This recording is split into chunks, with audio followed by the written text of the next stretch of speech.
Bienvenidos a un nuevo episodio de My Hacker Podcast. En esta ocasión tenemos a un invitado, yo creo que uno de los que está más lejos de Ecuador, en donde estamos grabando. Se trata de Diego Coello, un estudiante ecuatoriano que decidió emprender su viaje hacia Rusia y en este momento se encuentra justamente en Rusia. Bienvenido, Diego, qué gusto tenerte acá. Cuéntanos un poco en qué ciudad estás, qué hora es allá, y todos los detalles. Dale, muchas gracias Danilo, qué gusto estar en este episodio de tu programa. Sabes que lo había revisado, tuve el tiempo de ver un par de entrevistas, me parece interesante. Sí, hace tiempo que ya salí del país, son como 7 años atrás. Estoy ahora mismo en Ekaterimburgo, se encuentra casi digamos en la mitad de Rusia, que es un país muy grande. Ahora mismo son las 7 de la mañana acá. Es verano, hace buen clima, así que no se imaginen que está cayendo nieve ni nada de eso. Sí, Buenazo. Oye, cuéntame un poco, tú, ¿qué estás haciendo en este preciso momento allá? ahora mismo estoy estudiando una maestría en administración estatal, entonces, bueno, me queda apenas 2 semestres y lo acabaría. Buenazo. Cuéntame algo más. Oye, pero algo de lo que me llamó full la atención es ¿en qué idioma estudias allá? Pues obviamente en ruso. Estudio en ruso. Aunque obviamente bueno, hay universidades y facultades que te dan la oportunidad de estudiar tu carrera en inglés, pero yo elegí estudiarla en ruso porque ya manejo el idioma. Vivo acá varios años, entonces ya manejo el idioma. Bárbaro. O sea, ¿qué tan difícil aprender ruso versus, por ejemplo, aprender inglés? Muy difícil. El ruso está catalogado. Vi un día un segmento de clasificación de idiomas. Lo clasificaban en 4 grupos. Entre el más fácil, por ejemplo, se encontraba el primer grupo, el inglés y, bueno, otros idiomas. Y entre los más difíciles estaban los idiomas asiáticos o árabes, por ejemplo, chino, árabe y esto. Pero el ruso se encuentra en tercer puesto, o sea que es un idioma bastante difícil. El español está en segundo. Si tú comparas el inglés para nosotros como un idioma extranjero, al ruso Ujú. tienes que esforzarte 2 o 3 veces más para aprenderlo. O sea, en definitiva, porque se trata también de un marco muy diferente a las lenguas conocidas como lenguas romance, ¿no? Que es el francés, el español, el mismo inglés. Tiene una Empezando por estructura el, gramatical. Ajá. exactamente, empezando por el alfabeto. Tiene alfabeto cirílico que proviene directamente del griego. La estructura gramatical no se parece. No existen sustantivos, perdón, no existen artículos, por lo tanto se tienen que usar casos como en el alemán para referirse a las situaciones. Es decir, aquí el idioma, si tú quieres decir una palabra, la misma palabra se cambia 6 veces porque existen 6 casos. Entonces depende de la circunstancia, de quién recibas la información, a quién se la das, por qué, con quién, cambia siempre la terminación de las palabras y eso te crea muchos problemas al hablar, ¿sabes? O sea, es difícil dominar eso. Sí. Vaya, ¿y qué tiempo estás ya en Rusia? Voy para los 7 años. Para los siete Siete años. años. ¿Y qué tiempo te costó hablarlo decentemente, hablar el idioma decentemente? Para serte sincero, he tenido habilidad con los idiomas y yo creo que en mi caso particular me costó menos que a mucha gente que conozco. O sea, yo empecé a hablar ruso ya, digamos, donde la gente ya me entendía y me decían que podía expresarme con facilidad como después de 2 años. 2 años. Ya comprendo. Pero hay Oye, gente que le pero toma al mucho más. inicio, ¿qué onda? Al inicio, ¿qué onda? Vas a empezar a estudiar. Tienes que seguir, me imagino, un curso del idioma primero antes de empezar a estudiar, ¿no? ¿Cómo fue esa transición? ¿Cómo se ve esa transición? Sí, tú llegas y si vas a estudiar una carrera en el idioma ruso, entonces tienes que hacer una preparatoria de idioma que dura un año y recibes un Ok. curso directamente de ruso, en ruso. Bárbaro. Y pasando eso, Y apruebas la vas a preparatoria de idioma y estudiar. vas. Ujú. ¿Tenías bases ya del idioma? O sea, ¿te había traído antes algún curso, algo? Para serte sincero, muy pocas. Yo cuando estuve en Ecuador tomé un curso muy rápido de ruso de 2 meses, creo. Dos Uf, meses. O sea, sabía lo muy básico, palabras claro. y un poco el alfabeto, pero no nada comparado con lo que realmente es aprender el idioma. Es un poquito complicado. Me imagino. Y bueno, en 2 meses tampoco es que logres realmente conocer mucho el Estaba idioma, ¿no? en pañales. Claro. Oye, y cuéntame, ¿por qué surge esta idea de, no sé, no, me voy a estudiar en Rusia? Porque siempre tuve las ganas de salir, ¿sabes?, del país. Y creo que era un sueño compartido con mi mamá, que aparentemente ella me decía que desde que ella era joven tenía el sueño frustrado de querer salir del país y estudiar fuera. Ajá. Resulta que un día yo tenía un conocido, un amigo que estudiaba en Rusia, pero él estaba en Moscú, creo. Y me dio por preguntarle, ¿sabes?, que cómo es la vida allá, la educación y todo. Me llamó muchísimo la atención el costo, porque en aquel tiempo incluso era mucho más barato. O sea, si tú hacías una comparación de los planes educativos en, en Europa, en los mismos Estados Unidos, es sumamente caro. Pero en Rusia resulta bastante cómodo estudiar. O sea, Y el costo era un pro en la decisión. no era un pro, pero era algo que me, me ayudó a tomar la decisión muchísimo más rápido. O sea, pesó mucho. Porque me gustó que es un país europeo que tiene otra cultura, otro idioma, o sea, sabes, algo muy distinto. O sea, yo quería vivir en esa experiencia de estar en un lugar sumamente distinto. O sea, para mí, digamos, estudiar en un país como Colombia o en Argentina, sin desmerecer, yo creo que no sientes mucho el cambio cultural, ¿sabes? Que es lo que a la final también te aporta muchísimo. En cambio, viajar al otro lado del mundo pues, te abre muchas oportunidades también. Y eso es lo que yo buscaba.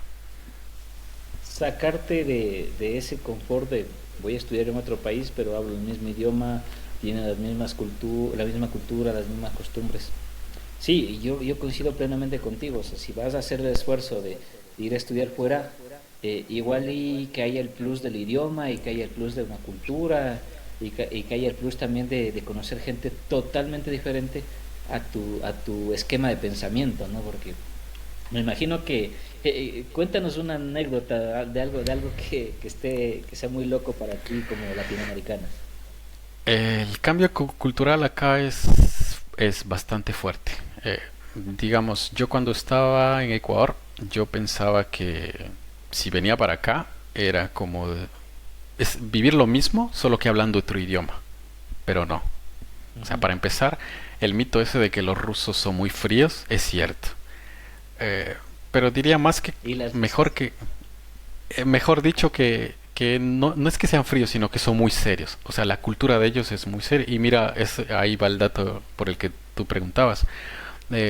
Para mí fue sorprendente cuando yo llegué que la gente en el mismo aeropuerto, digamos, no te sonríe. O sea, la gente habla contigo pero seria.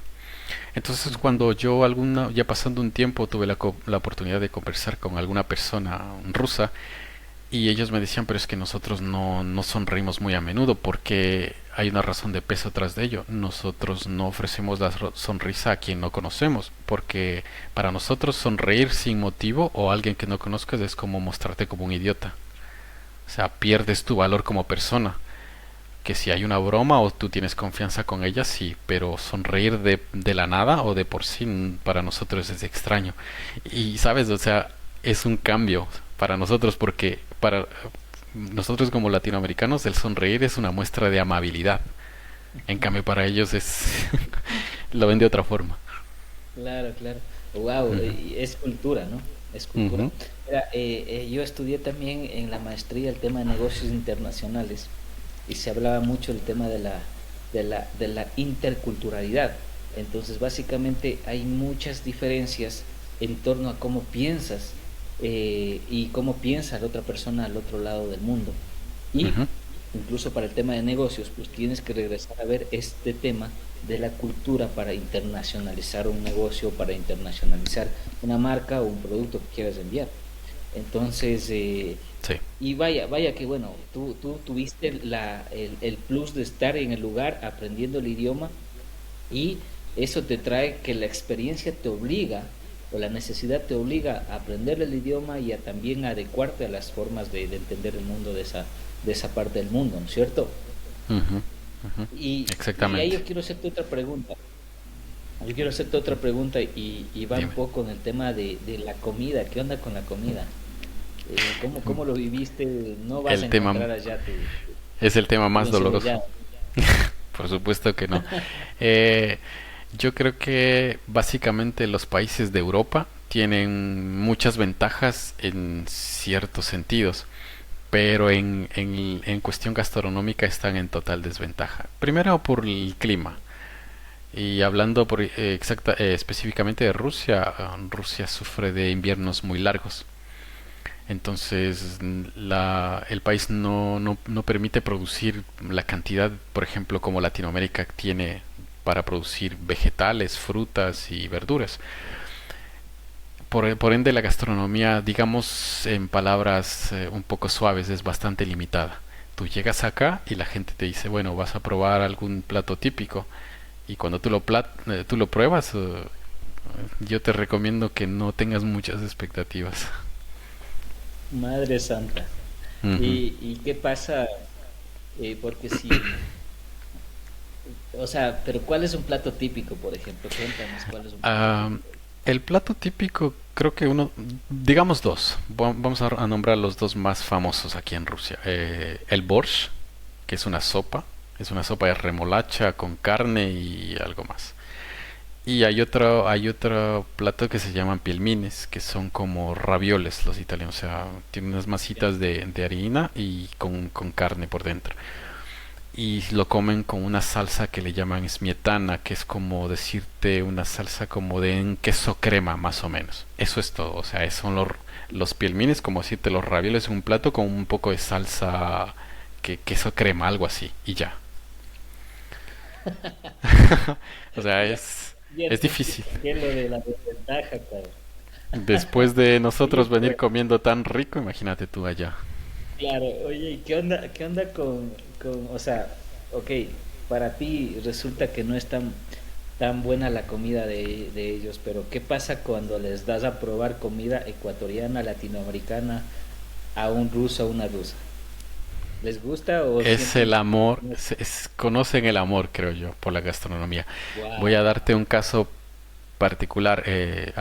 Bueno, yo estuve en el país hace 8 meses y yo viajé con mi novia. Entonces, nosotros, cuando ella llegó, yo le había comentado antes de la Contexto a comida. esto, tu novia es rusa. Sí, mi novia es rusa.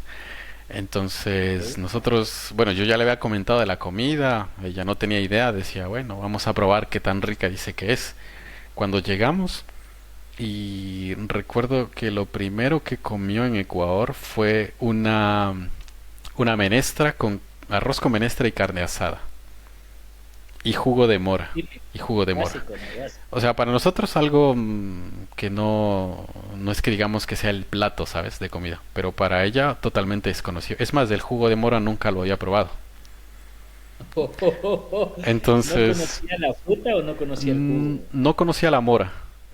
Acá en Rusia no existe la mora. Existen otro tipo de frutas que son arándanos, pero no son iguales. Ex. Entonces, y no lo hacen jugo como nosotros. Ellos, bueno, lo utilizan de forma diferente. Y bueno, llegó, probó eso y le encantó. O sea, le encantó básicamente porque ella nunca había comido el frijol, así como en esa salsa, ¿sabes? O sea, aquí a veces Ajá, se consume frijol, pero en lata tú abres y está como un poco en salsa de tomate y cosas. Pero, o sea, la menestra es deliciosa. claro. Y se quedó enamorada de la menestra con arroz y carne asada, imagínate. Y bueno, ¿y qué onda con qué otros platos, no sé, que De hayan ahí probado? para ¿Cuál le allá, gusta? de ahí para allá, todo el tiempo, porque estuvimos en Ecuador 2 meses y viajamos mucho con mi familia, aprovechamos el tiempo que yo estuve fuera, como 6 años. Viajamos mucho a playas, bueno, recorrimos mucho Ecuador. Entonces probó de todo absolutamente, pero se enamoró del encebollado, del ceviche y las empanadas de verde. Es Wow. sus platos favoritos. El tema del verde, o sea, mira, para quienes no ubiquen también el tema del verde, se come mucho acá en la parte, más en Ecuador, ¿no? En la parte sur de América. Y no es tan conocido realmente el tema de todos los platos alrededor del verde, que el tigrillo, que el bolón, que la empanada. E incluso en Ujú. Latinoamérica resulta un plato diferente y apetecido. Mira, qué interesante, qué interesante. Oye, pero vaya que tocaste el tema y estoy seguro de que la gente quiere saber esto. Se dice mucho que la población, o sea, mejor dicho, que la gente rusa ve muy atractiva a la gente latina. Es cierto eso? O sea, ¿tú has considerado que tuviste un upgrade el rato que llegaste a Rusia y era como que tuviste una Una revelación? O ventaja sea, ahí. nunca pensé que era tan guapo. ¿Es cierto Ve- eso o es un mito? Se podría decir que sí y no. Depende de ti, porque, bueno, yo conocí latinos que pasan desapercibidos. Comprendo. Digamos, te voy a poner un ejemplo. Alguna vez estuve en una fiesta con un amigo que era venezolano. Entonces, era una fiesta latina y estaban muchas chicas ahí en la fiesta porque querían bailar música latina. Ujú. Entonces, muchas de ellas ya estaban en academias de bachata, de salsa, o sea, sabían bailar. Y resulta que este amigo mío que era venezolano, caribeño, no sabía bailar. Entonces él va a la No fiesta jodas. y estaba parado, viendo a las chicas bailar con el resto. Y digamos, el tipo físicamente atractivo. O sea, alto, bien parecido, El barbado y todo. estereotipo O sea, de, un tipo que tú lo verías y decías, no, él conquista, pero no hacía nada porque estaba parado, él no sabía bailar. Entonces yo le digo, mira, tú fracasaste como latino, porque o sea, vienes a Rusia y tú no sabes bailar música latina. Entonces, o mm, sea, una rusa, fracasaste como claro, o sea, ¿cuál es la diferencia entre tú y un ruso si los rusos no saben bailar? De ahí, Ok. dejando eso de lado, creo que sí, básicamente le llamas la atención porque eres diferente. Entonces, porque por tu color de piel, porque hablas un idioma que aquí en Rusia es considerado muy atractivo, muy sensual, digamos, muy sexy. El español suena muy bonito, Wow. porque ya están familiarizadas con el tema de los ritmos latinos, bachata, reggaetón. Tú vienes acá y te sorprendes cuando de pronto la gente te habla de Maluma y tú dices, o sea, conocen a Maluma y sí, escuchan música de Maluma, Daddy Yankee, bailan bachata. Wow. Entonces, sí, eso Oye, les ahí gusta. Y quiero cuando. hacer. Ujú. Ajá, no, no, sí, sigue, por favor, sigue. No, y cuando tiene la oportunidad de encontrarse con un latino, o sea, como decir alguien que viene exactamente de allá, es como que wow, o sea, todo lo que yo escucho, el idioma, el baile, por fin alguien está aquí. Eres un embajador de. Exactamente. Mira, esto es importante. Tú lo acabas de decir.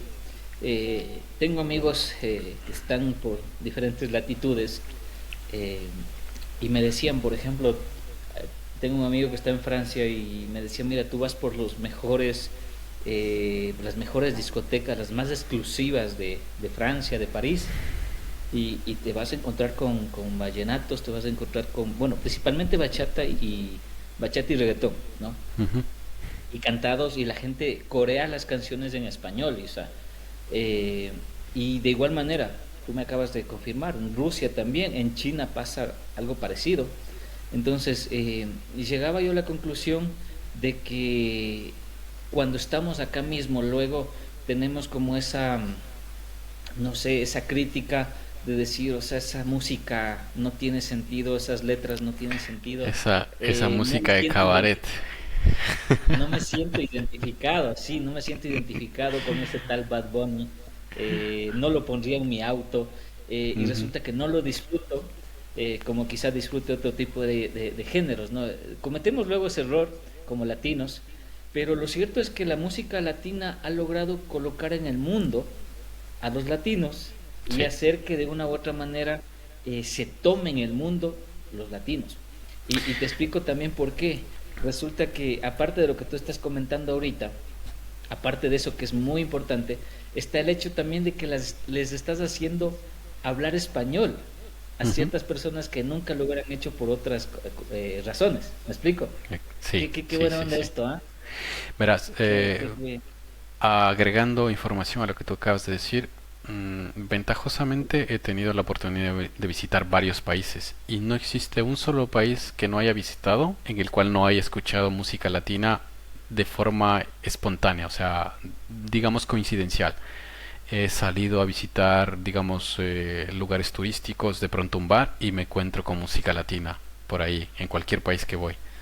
Y yo me sorprendo, ¿sabes? Porque alguna vez estuve en Asia y cuando estuve por allá, en Tailandia, me acuerdo que en Bangkok fuimos a un bar y empieza a sonar Daddy Yankee. Y yo me quedé como, o sea, la gente sabe que es Daddy Yankee acá y coreaban, ¿sabes? Las canciones y bailaban y yo no lo podía creer.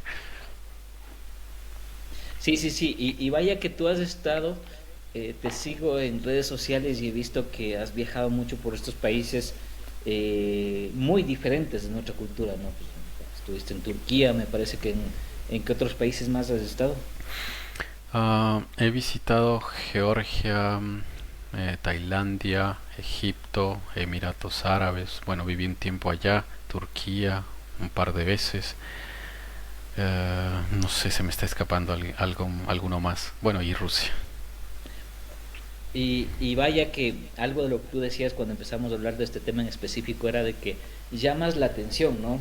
Llamas la atención porque eres diferente y Ujú. desde ahí ya es tu tarea, o sea, qué tan bueno eres representando como embajador de latinoamericano, si puedes bailar, si sabes ciertas otro tipo de, por ejemplo, también cómo dirigirte a las personas, no sé qué tan diferente es, pero Mucho. ya depende de ti, ¿no? Entonces, Sí. pero bueno, o sea, esta pregunta porque pues hay mucha gente que luego relaciona mucho el tema de que las rusas les encanta a los latinos. O sea, no sé por qué, no sé por qué hay como decir este concepto, esta idea, pero y hasta qué punto es real, ¿no? Bueno, me lo dejas más claro. Al fin del día sí llamas la atención, pero ya depende de ti. Exactamente, te voy a resumir que a las rusas y creo que a las europeas le llama mucho la atención el latino que es bastante comunicativo, que tiene facilidad de palabra, que Labioso. digamos labioso, pero que su actitud sea, sabes, sea un poco abierto, que sea fácil de hacer amigos, porque si tú, bueno, he visto latinos que son un poquito más conservadores, un poquito más callados, tímidos, o sea, no hacen nada. Comprendo. Ujú. Oye, y a todo esto, se entiende, y esto también es un estereotipo que, dado que tú estás allá, me gustaría que me comentes, se entiende o hay este estereotipo también de que la población rusa es una población muy conservadora y hasta cierto punto diríamos que conserva mucho esta forma de actuar que incluso llega a ser machista, por ejemplo, que en sí que las chicas hacen las cosas de chicas, cocinan, planchan y cuidan a los niños. ¿Qué tanto esa cultura es así allá y qué tanto se diferencia la cultura latina? Es cierto, la cultura rusa es muy diferente a nuestra cultura y también se diferencia básicamente de la cultura de Europa del Este. Entonces, la cultura rusa mantiene muy claros los roles de un hombre y una mujer. Entonces, la mujer siempre es el símbolo de la belleza, la delicadeza, la feminidad y, bueno, el cuidado de la casa, del esposo y el hombre siempre lo contrario, ¿sabes? La fuerza, la valentía, el trabajo, la responsabilidad, la dirección del hogar. Que, ¿qué te digo? Cuando llegué era algo que así mismo fue un choque cultural para mí, pero después de vivir bueno, varios años acá, aprecio muchas cosas, tiene muchas cosas positivas, sí. Me gusta, en ciertas ocasiones me gusta el rol definido que tiene la sociedad acá. Qué bueno, qué bueno. Y ojo con esto, yo no me quiero meter en este tema tan complicado de la igualdad de género, Tranquilo, incluso podemos de hablarlo problemas con de libertad. machismo y feminismo. Sí, no me quiero meter en el tema porque no lo manejo, no creo que estar a la altura de hablar de ese tema, pero sí considero de que es en Occidente, quiero decir, se trata mucho este tema como que todo se tratara de algo en contra de la mujer, ¿no es cierto? Ya el mismo hecho de que últimamente escuchaba, por ejemplo, que la cultura de dieta para estar, o sea, estar fit, estar, tener un cuerpo saludable, la cultura de dieta es una opresión patriarcal.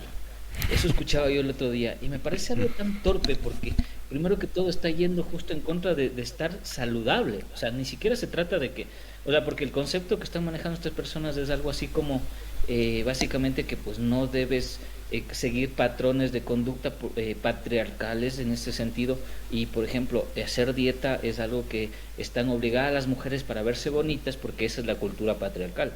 Puede tener algo de sentido, no lo comparto, pero considero yo que va un poquito rayando ya en la exageración.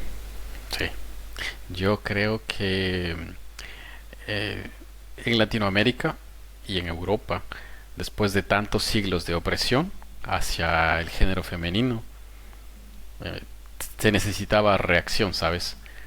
Pero la libertad por la que luchaba se les está convirtiendo en libertinaje. O sea, ya no existe un límite. Ahora todo es en pos de el género femenino y si esto no me gusta, entonces es un patriarcado, es opresión, es machismo, ¿sabes? O sea, no se logran definir porque yo realmente cuando hablaba un día con una amiga, seriamente del tema de igualdad de género y este tipo de cosas, yo le digo, pero dime tú por qué luchan las mujeres hoy en día.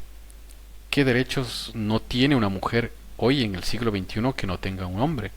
¿Cuál es nuestra ventaja? Tenemos absolutamente los mismos derechos. Entonces, ¿por qué lucha un movimiento feminista hoy día? Bueno, la verdad es que sí hay cosas que mejorar definitivamente. Ujú. Sin embargo, aparte de ello está el hecho de que las formas también tienen algo de sentido, ¿no? Yo siento que las formas no son las adecuadas de exigirlo porque están partiendo del odio hacia la Ujú. masculinidad, del odio hacia el hombre. Y tenemos que cada vez el hombre tiene que ser menos masculino para poder encajar en esos estereotipos, en esas formas de pensar. Y la verdad es que pues sería un tema interesante de comentarlo, pero me gustaría ir al segundo tema que me trae a conversar contigo y más que todo porque te considero un experto en esto, estás estudiando el tema de política pública, estás haciendo la maestría ahora mismo, entiendo que tu licenciatura o tu título universitario también versa sobre política pública. eh, y más que todo entendiendo la situación un poco coyuntural y global que está sufriendo todo el mundo, ¿no? El tema Ujú. Rusia, Ucrania, quiero comentar un poco al respecto. Justo en estos días escuchábamos el tema de Wagner y la posible, no sé, guerra civil que se pueda dar en Rusia. ¿Cómo lo estás viviendo tú en esta ciudad en donde estás viviendo ahora? Am, bueno, Ekaterimburgo es una ciudad que está ubicada, digamos, en el centro del país, el centro sur. Nosotros estamos bastante lejos de la frontera y bueno, la guerra está mucho más allá de la frontera. El tema del levantamiento armado que hubo hace el día sábado está ya totalmente disuelto. Eh, no hubo mayores percances. Hicieron un acuerdo entre las élites del grupo mercenario Wagner y pues la élite del gobierno. Se disolvió el levantamiento, se liberaron los cargos y las tropas vuelven nuevamente a combatir en Ucrania. Sí, está Ok. relativamente en calma. ¿Y cómo ve el ciudadano ruso promedio, primero que todo, la figura de Putin y segundo que todo, la guerra como tal en contra de Rusia? Existen opiniones diversas, ¿sabes? Hay gente que obviamente está en contra de la guerra y hay gente que apoya de manera muy ferviente la guerra. Pero en general la gente no es que apoye, por más que esté en contra de la guerra, pero nunca está en contra de su país. O sea, a la gente aquí en Rusia no le gustaría que existiera una guerra contra Ucrania, porque para empezar, los ucranianos y los rusos son dos pueblos hermanos. Y cuando tú vives acá en Rusia, tú te das cuenta que los lazos que tienen entre rusos y ucranianos son muy fuertes. Yo cuando llegué a Rusia, yo viví en una ciudad que se llama Belgorod, que está cerquita de Ucrania, de la frontera. Y todo el mundo, incluso acá donde vivo, todo el mundo tiene un pariente, tiene un primo, tiene un familiar que sea ucraniano. O sea, ellos siempre son una mezcla entre ruso y ucraniano. Y tenía otro amigo que hace un par de semanas me reuní con él y dice, imagínate, yo visité Ucrania en el 2013 y yo me acuerdo que yo estaba puesta la camiseta de Rusia y todo el mundo me saludaba, hola, este eres de Rusia, y los rusos y ucranianos eran como hermanos. O sea, vienen de las mismas raíces históricas. Entonces es una lástima para empezar la guerra. O sea, que dos pueblos de hermanos se hayan enfrentado y que ahora se odien, es una lástima. Pero los rusos, por más de que no quieran una guerra con los ucranianos porque son sus hermanos, nunca están en contra de su país. Porque saben que obviamente esta guerra no es en contra de los ucranianos. Detrás hay muchas razones geopolíticas que se han suscitado para que sea esta guerra. Ujú. Claro, claro. Y obviamente estamos hablando de un momento geopolítico bastante delicado, ¿no? Porque se habla mucho de los BRICS, que son los países que se podría decir no tan desarrollados como se creería, pero que están uniéndose para generar una multipolaridad como es de lo que implicaría el poder geopolítico. Y ahora Ujú. mismo, o sea, los BRICS como tal, Brasil, Rusia, India, China, China, China y y Sudáfrica. se me va uno, Sudáfrica. Sudáfrica, ¿no? Eh, pues realmente están generando este cambio de polaridad de poderes que hace que países como Estados Unidos pues sientan una verdadera presión realmente para decir, brother, algo está pasando acá. Pues, escuchaba mucho el tema de los petrodólares, no sé si tú lo tienes en mente. Ujú. Eh, Toda la vida ha existido la ley aceptada internacionalmente en negocios internacionales, que es las ventas y compras de petróleo se hacen en dólares estadounidenses. Ujú. Entonces, y esto pues más responde a temas de la Segunda Guerra Mundial que a una verdadera necesidad internacional de estandarizar esto, ¿no? Entonces resulta que viene China y viene Rusia y dicen, ¿saben qué? O sea, a mí me pueden vender y yo les puedo comprar y hagámoslo en rublos o hagámoslo en yuanes, pero porque yo sí tengo reservas de oro. En Ujú. cambio, el dólar no hay reservas de oro que puedan sustentar el cambio de moneda. Entonces, ¿qué pasa si mañana tú dices yo quiero cambiar estos rublos por oro? Tú puedes hacerlo y te voy a dar el oro que yo tengo porque mis reservas sí son interesantes. Ujú. Entonces, ¿cómo has visto tú eso? O sea, cómo lo analizas desde la perspectiva de los rusos? Ah, es un tema bastante amplio. Voy a tratar de resumir. Quizás se me vayan muchas cosas. Voy a dejar de lado muchos datos, quizás. Básicamente, la guerra es el detonante porque Estados Unidos está perdiendo la hegemonía mundial. Entonces, esta guerra con Ucrania ha dado el paso de un antes, ha dejado el precedente de un antes y después. O sea, el sistema político y económico va a cambiar después de esta guerra. Porque hay dos actores de mayor o menor relevancia que serán Rusia y China principalmente, como potencia económica, quienes están, digamos, peleando por asegurarse su lugar. Lamentablemente, Estados Unidos no quiere eh, dejar su lugar de nación hegemónica y por eso existen estos conflictos, ¿sabes? Olvídate, Ujú. olvídate, no va a ser Entonces, lo sencillo.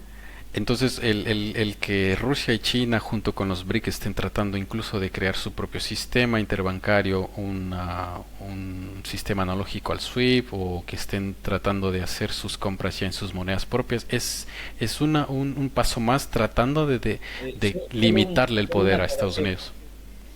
Solo una aclaración para quienes no estén familiarizados con el término, el sistema SWIFT es para el transaccionar internacionalmente, o sea, hacer depósitos, transferencias, envíos de dinero Ujú. internacionalmente, ¿no? Por favor, continúa.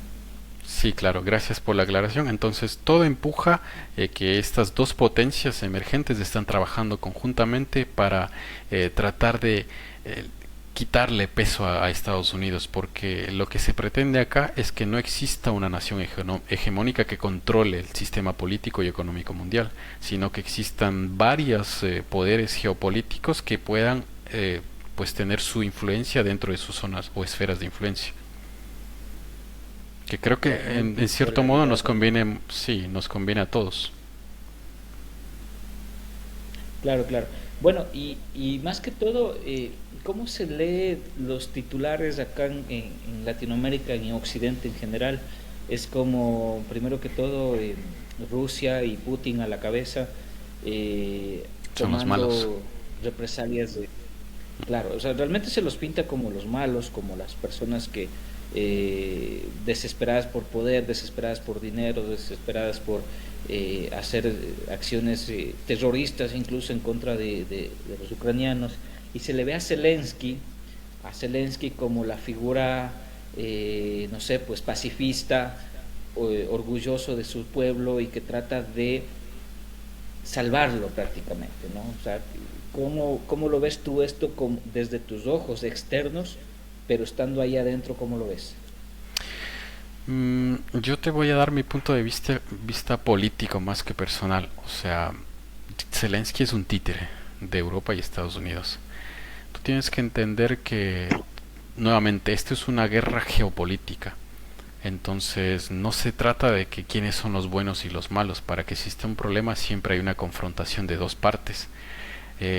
Si Rusia no tenía la voluntad de negociar, Zelensky tampoco. Y no porque no quisiera, sino porque Estados Unidos y la OTAN no se lo permitieron.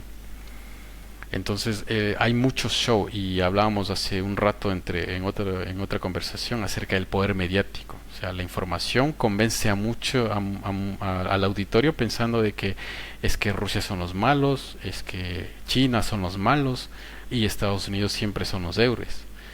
Eh, parecería como si se acaba Rusia y Putin de inventar la guerra. O sea, nosotros vivíamos en un mundo perfecto y se acabaron de inventar la guerra y las invasiones, cosa que no es cierto. Que obviamente yo no estoy de acuerdo con que ningún país invada a otro, pero esta no es la primera vez que pasa. Entonces a Rusia se le ha castigado con sanciones, con aislamientos, con rusofobia. ¿Y dónde están las sanciones para Estados Unidos que ha invadido cuántos países empezando por Latinoamérica? Verdades. En fin, o sea, ¿cómo ves tú? La guerra tiene fecha de inicio, pero tiene fecha de fin. ¿Cómo lo vives desde ya?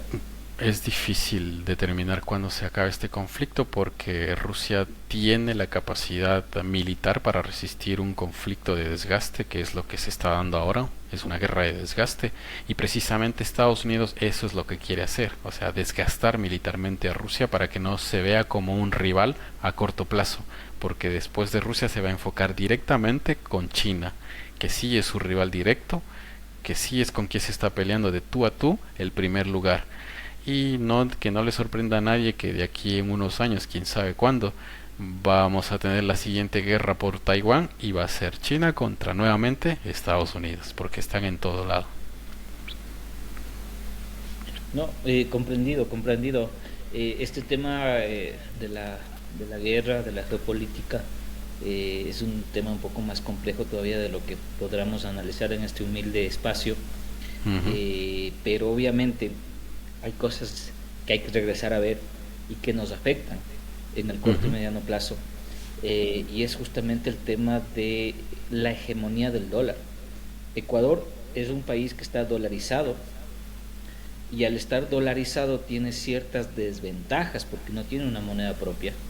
Exactamente. Obviamente nos puede dar estabilidad, no tenemos problemas Inflación. económicos como la devaluación, como la inflación, perdón, y no Ujú. sufrimos del tema de devaluación de la moneda, pero la hegemonía del dólar, hay muchos expertos hablando de esto, podría estar en juego, dado justamente este tema geopolítico, dado justamente este tema de los BRICS sacando su propia moneda internacional para transaccionar y cosas parecidas.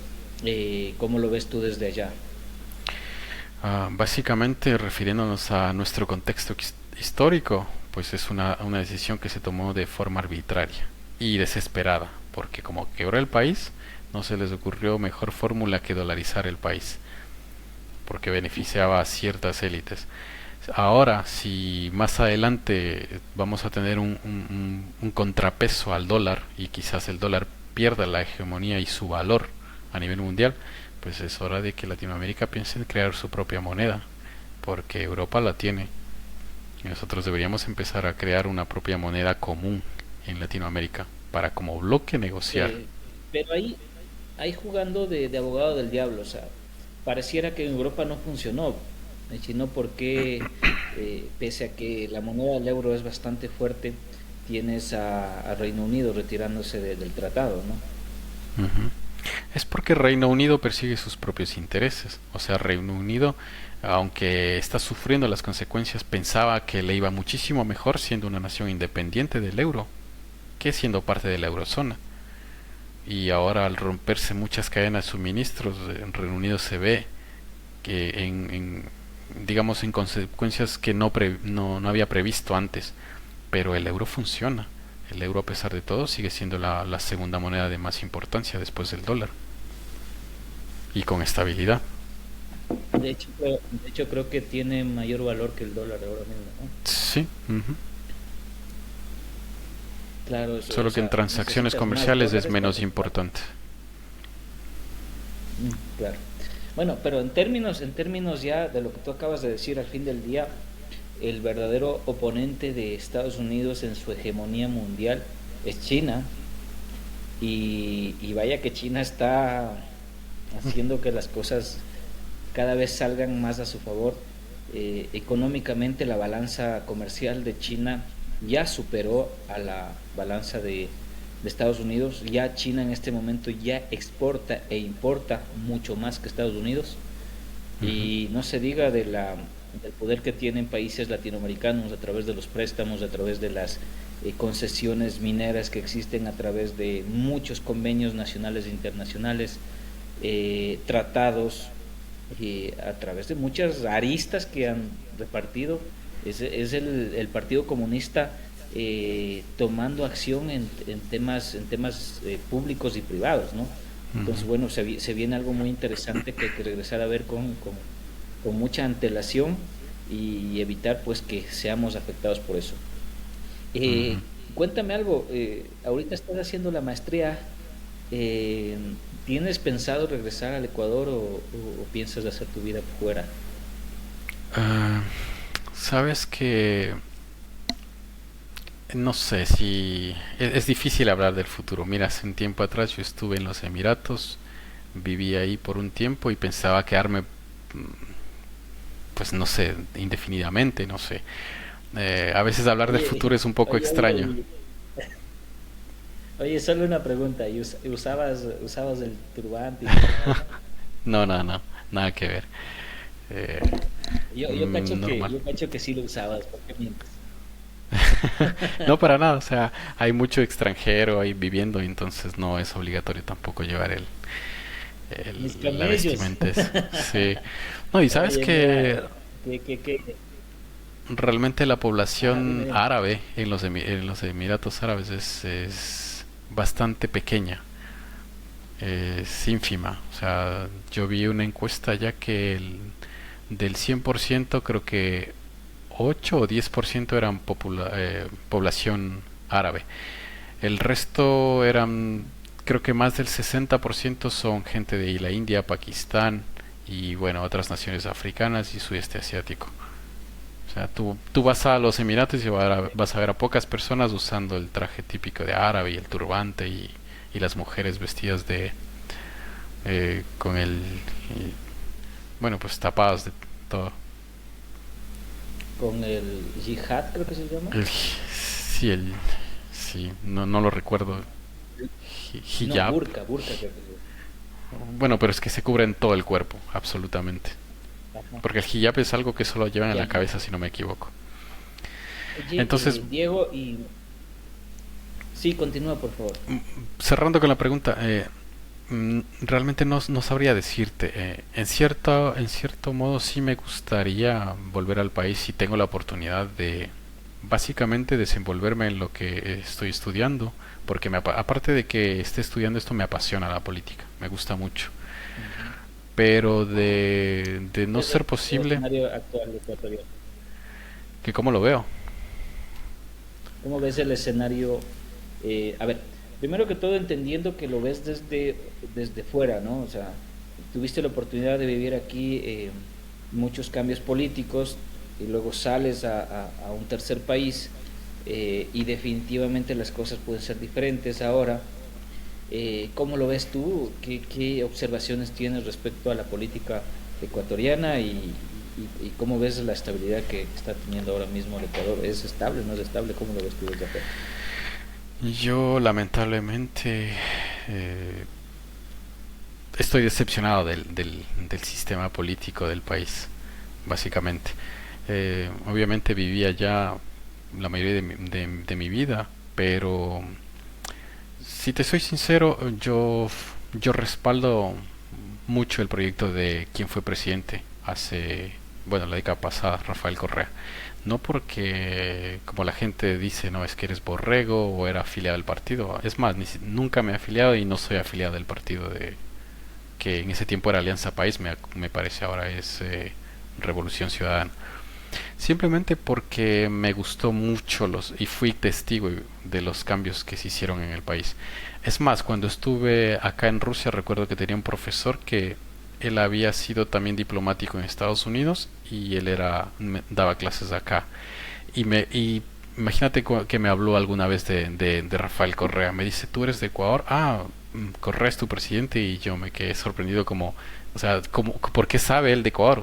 Me dijo, nosotros un día discutimos en un foro de los países que más rápido estaban caminando al desarrollo, y Ecuador es uno de los que avanzaba muy rápido en Sudamérica. O sea, es un motivo que llama la atención a gente que, sabes, está en la academia.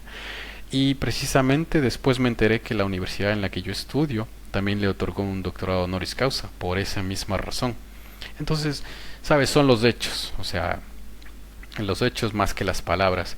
Ecuador Datos, mata relato, datos matan relatos. exactamente. Entonces, tú examinas los datos Mira, la del verdad es que país y está la respuesta ahí.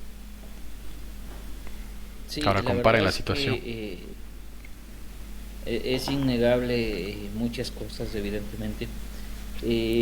También me pasó cosas muy parecidas a las que tú comentas.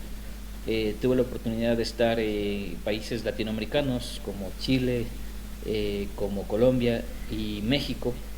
Y en esos tres lugares, cuando yo decía que soy de Ecuador, estoy hablando de años 2014 a 2018 más o menos, cuando yo Ujú. decía soy de Ecuador, siempre me referenciaban, mira, este proyecto, que la nueva constitución que da derecho a la naturaleza. Esto me lo dijeron en Argentina, de hecho, y lo hicieron con el presidente tal. Estuve también en México y me dijeron, Ecuador, y de igual manera en ambientes académicos, ¿eh? Estoy hablando de la Autónoma de Puebla, un catedrático de muchísima altura, y Ujú.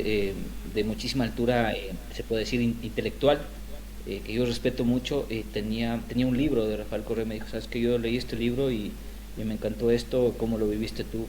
O sea, y tener esas conversaciones a, a mí me enorgullecía A como mí también. ecuatoriano de que pues esté siendo caso de estudio ciertas Ujú. cosas que están pasando en mi país en ese momento y Ujú. que pues hoy por hoy no creo que lo único que hablan de Ecuador es el alto grado de inseguridad que estamos viviendo. Es Entonces, que sobre ese contexto, dirías tú que... Ajá. Cuéntame. Perdóname que te interrumpa. Y justo te iba a decir, es que si tú te refieres a eso, o sea, Ecuador la década pasada llamaba la atención en otros lados del mundo, y yo que estoy del otro lado, llamaba la atención por las cosas buenas, porque había muchos cambios positivos, porque crecía rápido, porque iba camino al desarrollo, ¿entiendes? Tenía muchos proyectos interesantes. Ahora cuando tú escuchas una noticia de Ecuador, llama la atención, pero por lo malo. O sea, escuchas solamente malas noticias por corrupción, por violencia. Yo regresé al país después de 6 años, casi 7, Danilo. Y cuando yo me fui de Ecuador, era el segundo país más seguro de Latinoamérica. Tanto así que la gente se ha olvidado. Yo tuve vecinos estadounidenses que vinieron, ellos vivían en la próxima manzana de donde yo vivo, en la Tacunga, que ellos me comentaron a mí personalmente que se trasladaron, ellos eran estadounidenses, se trasladaron a Ecuador porque habían leído del informe, no recuerdo qué agencia era, pero era una agencia británica, que calificaba a Ecuador como un país de destino, de retiro, ¿sabes? O sea, era un país bien catalogado para retirarse, para jubilados. Y ellos exactamente vinieron a eso, a comprarse una casa, a quedarse acá porque les gustaba el clima es más, a la esposa de este señor le gustaba mucho el español y ella hablaba español. Pero ¿qué ha pasado con eso? Era un país seguro. Ahora yo voy después de casi 7 años y es un país sumamente inseguro. O sea, da miedo caminar por Ecuador, ¿entiendes? O sea, no es que me caiga bien o me caiga mal tal gobierno, es los hechos. O sea, es un desastre el país ahora mismo. Sí, sí, sí. Y bueno, justo sobre esa premisa que lamentablemente coincido, eh, ¿piensas regresar a dar tu grano de arena acá? Me gustaría, ¿Crees si que yo tengo quisieras la hacerlo oportunidad. al menos? Sí, me gustaría, como te había reiterado hace unos minutos, que si yo tuviera la oportunidad de desempeñarme en en lo que estoy estudiando, pues sí. Pero de no ser posible, tendría pues que ver qué hago con mi vida. Es que sucede que también estoy emprendiendo, ¿sabes? Entonces dependería si de pronto la rompo con mi negocio y me va bien y tengo muchas ocupaciones y no sé dónde estaría. Es que me es complicado también Comprendo. por mi pareja, porque como no es ecuatoriana, entonces a ella, por ejemplo, no le gustó el tema de la inseguridad. Ya hablamos que le gustó la comida, pero el tema de la inseguridad le asustó mucho y entonces ella dice, cuando algún día nos planteamos en el caso hipotético de vivir en Ecuador, ella me dice, pero es que yo no podría vivir en un país en el que no puedo salir con el teléfono en la mano. Obviamente. Qué pena que tengamos esa situación ahora mismo. Pero bueno, yo creo que es cuestión de tiempo. Realmente los pueblos toman el mejor camino siempre y la democracia tiene que ayudar para eso. Y justo quiero pasar como último tema para ir cerrando el podcast. Ujú. Recuerda que a nuestra audiencia que este, este segmento, o mejor dicho, el podcast como tal, tiene la intención de enfocarse también al emprendimiento, a emprender nuevas ideas, nuevos proyectos. Y pues tú también eres un auténtico mind hacker, estás haciendo cosas fuera de la caja, estás estudiando en un país diferente, conociendo culturas diferentes, eh, mejorando la raza, dirían por ahí. Qué bueno también entender que también eres un emprendedor, amigo. Qué bueno saber que eres un buen emprendedor. Y justo de ese tema también Gracias. quería hablar contigo. ¿Qué tan diferente es emprender bajo la premisa de tus ideas preconcebidas latinas? ¿Qué tan difícil es emprender ahora en Rusia? O sea, cuál es el background que traes y cómo te ha ayudado? Ah, bueno, yo he creado una empresa que todavía está catalogada pues como una startup, pero básicamente yo creé mi empresa en Ecuador. Obviamente las operaciones son fuera del país porque hablando del negocio, o sea, yo creé una agencia de estudios en el exterior para permitir a la gente interesada, a los estudiantes, pues poder estudiar. En un principio era en Rusia, ahora hemos ampliado ya a un nuevo destino, también firmamos un acuerdo con una universidad de Estambul, a Turquía, y nuestros planes pues son seguir expandiéndonos. Entonces, para eso obviamente yo registré la empresa en Ecuador porque me era mucho más sencillo en vista de que no soy ciudadano ruso y para hacer trámites de registración de una empresa acá es mucho más difícil, entonces me era más urgente hacerlo y lo era más sencillo para mí en Ecuador. O sea, tienes la empresa constituida en Ecuador como una compañía limitada, me imagino, o una SAS, Ujú. pero tienes operaciones en estos dos países, en Rusia y en Turquía. Sí. Específicamente, ¿qué es lo que hace la empresa? O sea, si yo decido tomar tus servicios, ¿qué es lo que obtengo? Nosotros damos asesoramiento y tramitación y soporte a las personas que quieran decidir estudiar en el exterior. Entonces, supongamos, tú quieres estudiar una carrera o puede ser un título de cuarto nivel como maestría o posgrado o doctorado, entonces nosotros recibimos tus documentos, te damos obviamente la información hacia qué universidad te dirigirías, qué carrera, costos, todo. Y tramitamos todos tus documentos directamente con la universidad. Conseguimos tu visa y tú sales directamente con tu visa de estudios hacia el país de destino y en el país de destino pues te reciben desde el aeropuerto, te dan acompañamiento, soporte y te ayudan con todo. Oye, qué buena onda. Eh, a todo esto, eh, ¿cuánto puede costar, como es una carrera universitaria en Rusia, por ejemplo, una maestría? O en Turquía. Dependiendo exactamente, dependiendo del país y dependiendo de la carrera que te gustaría hacer una maestría. O sea, solo por Entonces, ponerte un ejemplo, yo estuve averiguando aquí en Ecuador un MBA, es decir, como en administración de empresas, ¿no? Te estoy hablando de que dependiendo de la universidad te cuesta entre unos $17,000 hasta unos $35,000 en una más cara. Entonces, ¿cuál sería la ventaja de tomarla en Rusia, que entiendo podría ser un poco más económico, ¿no? sí, en Rusia te diría yo que te saldría la carrera por la mitad, o sea, la maestría. Obviamente tienes Con que el plus del contar idioma. con el plus del idioma, con el plus de la cultura, con el plus del viaje, ¿sabes? La experiencia. Y con el plus de que incluso te puedes conseguir una pareja acá, o sea, nadie puede quitar eso también de por medio. Sí, Tú eres el ejemplo de eso, amigo. sí, yo y varias personas de otros países que han estudiado acá y también de pronto han conseguido su pareja aquí. Sí, en Rusia es un poco más conveniente. En Turquía el costo es un poco más elevado, pero sigue siendo más barato que en Ecuador. Ahora la calidad de educación, si tú por ejemplo compararías Turquía con A eso Ecuador, iba. que es mucho más alta, o en la misma Rusia. Tú dirías inequívocamente que la calidad educativa de estos dos países que acabas de mencionar, Rusia y Turquía, están por encima del nivel ecuatoriano. Yo diría que al menos en muchas áreas sí. Porque, bueno, si hablamos de Rusia, es una potencia emergente y ya la prueba tú la ves, supongamos, en hace 3 años cuando tuvimos el tema del COVID, o 4 años ya, si no me equivoco. Rusia fue el primer país, si no me equivoco, que obtuvo una vacuna en contra del coronavirus. O sea, supongamos, Bueno, los fuertes la de Rusia. Sputnik, ¿no? Sí, la Sputnik. Entonces, los fuertes de este país son las ciencias duras como matemática y, por ejemplo, lo que son aviónica y, y telecomunicaciones. Es un país bastante duro en eso.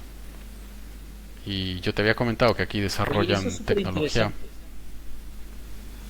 Eso es súper interesante porque, si bien es cierto, yo escuchaba el otro día recién, no sé si tú también estuviste al tanto de este submarino que desapareció yendo a ver las ruinas de Del perdidas Titanic. del Titanic. Ujú. Y decían, hombre, pero es que James Cameron fue algunas veces allá, pero fue en submarinos rusos, porque son los que más seguridad le daban. Ujú. Primer punto. Segundo punto, verdad es que habría mucho que recomendar carreras, como tú dices, ciencias exactas y tecnológicas como tal, en lo que implica todo lo que es aviación, lo que es el tema también de desarrollo Desarrollo. tecnológico como tal. Sí, Entonces, software.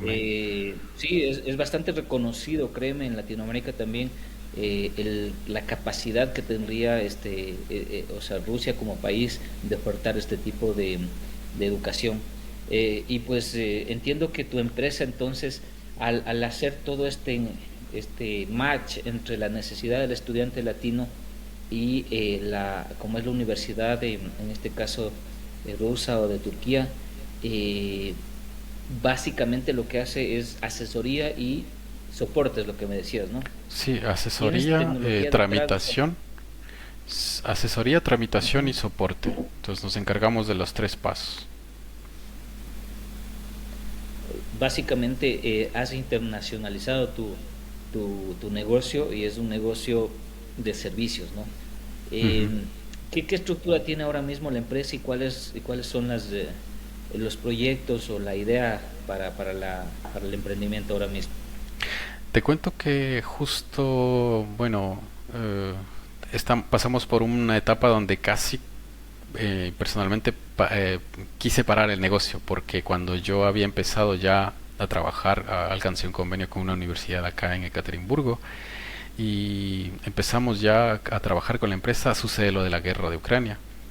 Entonces, tú sabes, las sanciones, el bloqueo económico, me hicieron pensar dos veces en que si tendría que cerrar y empezar algo nuevo. Pero decidí continuar. Entonces abrimos un nuevo destino, invertimos mucho más tiempo, trabajo y dinero en esto. Hemos creado un nuevo sitio web, bueno, lo que te había mencionado, logramos un nuevo acuerdo. Entonces estamos en un proceso de expansión. Obviamente ya no nos quedamos con nuestro primer destino que era Rusia.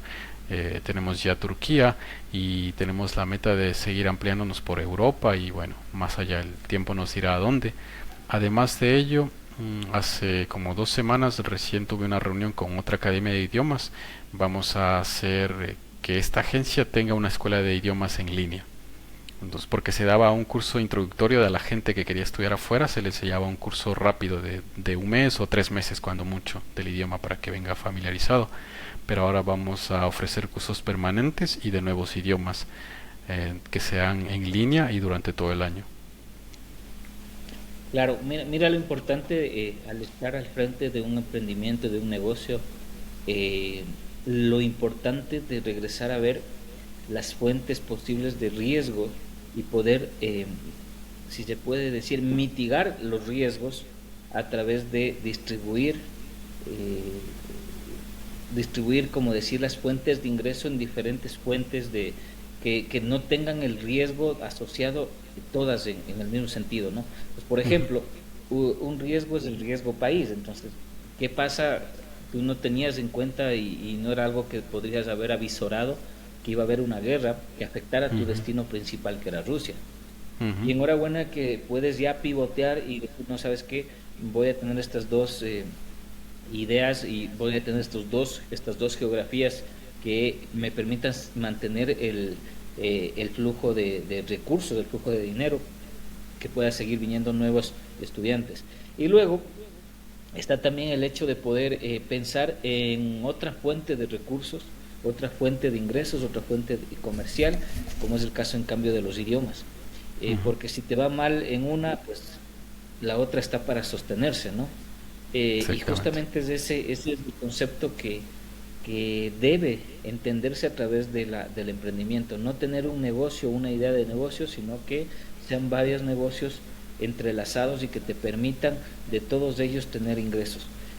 Y entonces, ¿cuáles son ahorita los proyectos? Como dices tú, prácticamente vas a desembocar en lo que sería una academia de idiomas, ¿no? Es lo que entendí. Sí, o sea, va a ser un proyecto conjunto. Se va a trabajar con la agencia de estudios en el exterior, pero también brindando como una academia de idiomas permanente. Entonces los dos al tiempo. Buenas. Oye, ¿y cómo surge la idea?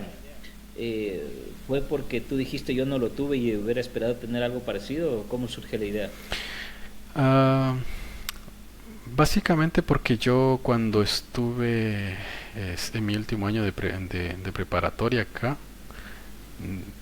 Yo fui vicepresidente de la Asociación Latinoamericana y dentro de ello me hice muchos conocidos, contactos dentro de la universidad. Entonces yo empecé a aprender de cómo funcionaba porque había agencias de otros países como por ejemplo África o el Medio Oriente, cómo funcionaba esto de los intercambios o la asesoría a través de agencias. Entonces yo pues lo vi, trabajé como voluntario en muchos programas y dije pues ¿por qué no puedo crear mi propio negocio aquí si hay demanda de estudiantes?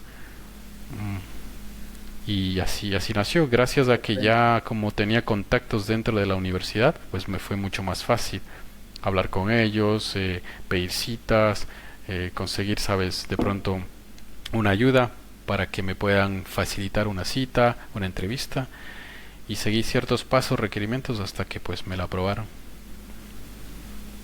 Comprendo.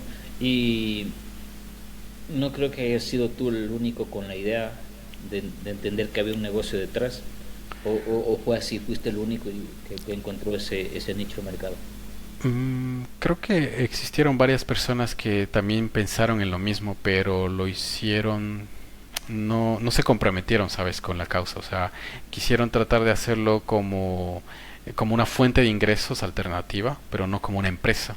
Entonces Comprendo. vi muchas veces que no funcionó. O sea, es más, no pasaron los controles porque la universidad requiere que, por ejemplo, la empresa esté inscrita en una institución gubernamental en tu país.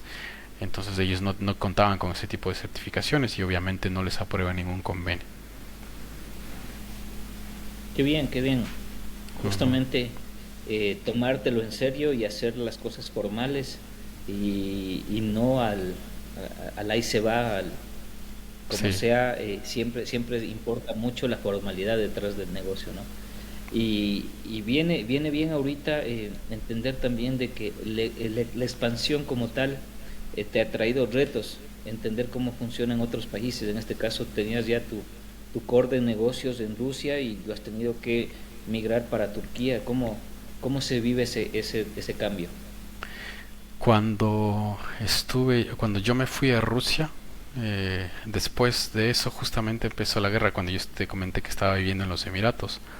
Entonces yo estaba planteando pues cerrar el negocio, continuar y ahí se me ocurrió que tal vez podría ofrecer otro destino. Dubái me pareció una idea no descartable, pero por el momento, porque es muy caro. Entonces dije, bueno, hay un país que me gusta mucho porque lo he visitado varias veces y aparte económicamente resulta beneficioso porque es accesible y era Turquía. Entonces después de eso hice un viaje de negocios a Turquía. Ventajosamente por el hecho de estar fuera del país, conocí gente de varios lugares. Tengo una amiga que a pesar de que ya no es turca, estudió allá, vive y trabaja ahí. Y un día nos sentamos a plantearle el proyecto, a hacer este tipo de, de buscar pues un convenio allá. Ella me ayudó porque ella habla turco, yo no hablo turco. Entonces trabajamos conjuntamente con ella y después de un par de meses, siguiendo nuevamente un proceso, documentación y todo, pues alcanzamos este acuerdo. Buenísimo. Básicamente lo importante del networking, ¿no? De hacer amigos, de tener amistades valiosas que Sí, puedan echarte una mano y ayudarte a tejer tu propia red de contactos y que eso te permita hacer más grande tu negocio. Y siempre pensando, un emprendedor siempre está pensando en cómo hacer más grande esa red de contactos. Y tú dirías que tienes una red de contactos a nivel internacional que te apoya en este emprendimiento, ¿no? es que sabes que justamente esas son las ventajas que te brinda el que tú tomes la decisión de estudiar fuera del país, pero no solo de tu país, sino del continente. O sea, al estar en un país, supongamos que no solamente Rusia, puede ser, digamos, Alemania, Francia, cualquier país de Europa, de importancia, de peso, hay mucha gente de otros países que también confluyen a estudiar ahí. Y ahí creas una red de contactos. Ujú. Y cuando realmente de pronto, más adelante, necesitas de alguien, sabes que puedes contar con ella, con aquella persona porque recuerdas, me hice amigo de ella, voy a escribirle en Instagram a ver qué es de la vida de ella y si podemos conversar y resulta que sí. O sea, tienes amigos, no solo amigos, sino ya contactos que pueden ser oportunidades de empleo o de negocios. Por supuesto. Diego, nada más que felicitarte. Digo, primero que todo, nadie es profeta en su tierra, dicen.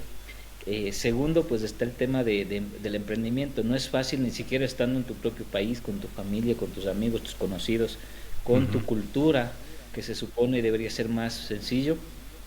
Pero creo que tú lo estás haciendo y la estás rompiendo allá afuera con ese proyecto. Te deseo, te auguro muchos éxitos, seguro lo logras. Digo, hay Muchas mucha gente gracias. tratando de estudiar fuera y pese a la guerra, el latino todavía quiere emigrar, quiere darse la vuelta por Rusia, quiere estudiar fuera, específicamente en estos países, y yo creo que te va a ir súper bien.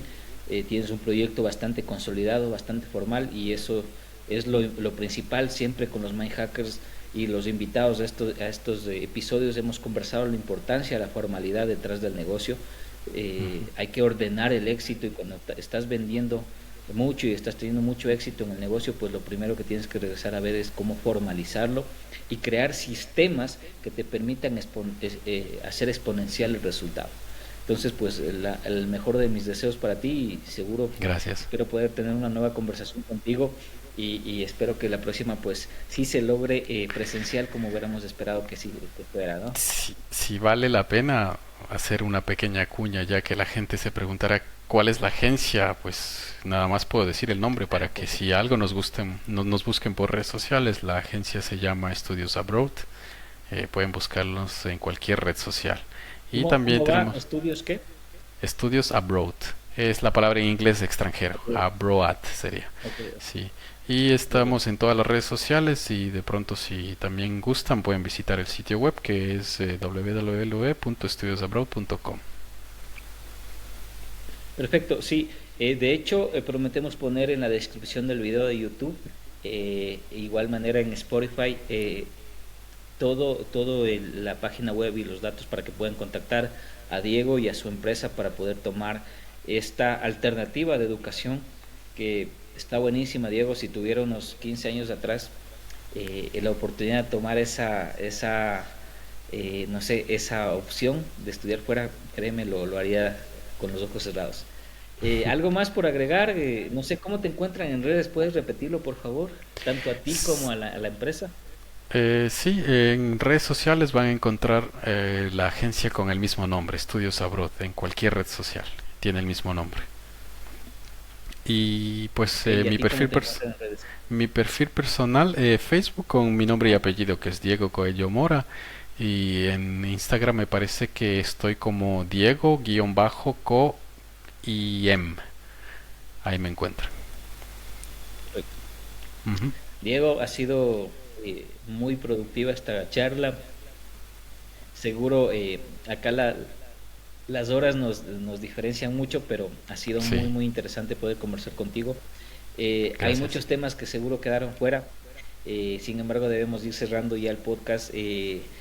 Principalmente a todos los mindhackers que nos escuchan, pues lo importante de toda idea es poder empezar, dar los pasos, no solamente tenerla en nuestra cabecita, porque las ideas, siempre lo decimos, no valen nada mientras no la ejecutemos. Y enhorabuena, tenemos un auténtico mindhacker del día de hoy, Diego Coello Mora, emprendiendo a lo grande y emprendiendo en otro país, e internacionalizando su idea, su sueño, su emprendimiento. Vamos por más, seguramente vamos a saber más cosas de Diego en estos años venideros. Vamos a desearle muchísima suerte, y al ser un mindhacker estamos seguros de que va a brillar allá afuera y hacer quedar en alto el nombre de los mindhackers latinoamericanos. Qué gusto Muchas saludarte, gracias. Diego. ¿Algún Qué mensaje gusto. final para nuestra audiencia? Pues simplemente reiterar lo que tú has dicho, creo que apoyar el mensaje, el que no debemos temer, o sea, si tienes una idea, tienes que ir detrás de esa idea, de ese sueño, no te rindas a pesar de que sea difícil. Buenazo. Siempre trayendo los líderes de opinión. Nos vemos en una próxima ocasión en un nuevo episodio de Mindhacker Podcast. Hasta pronto. Hasta luego.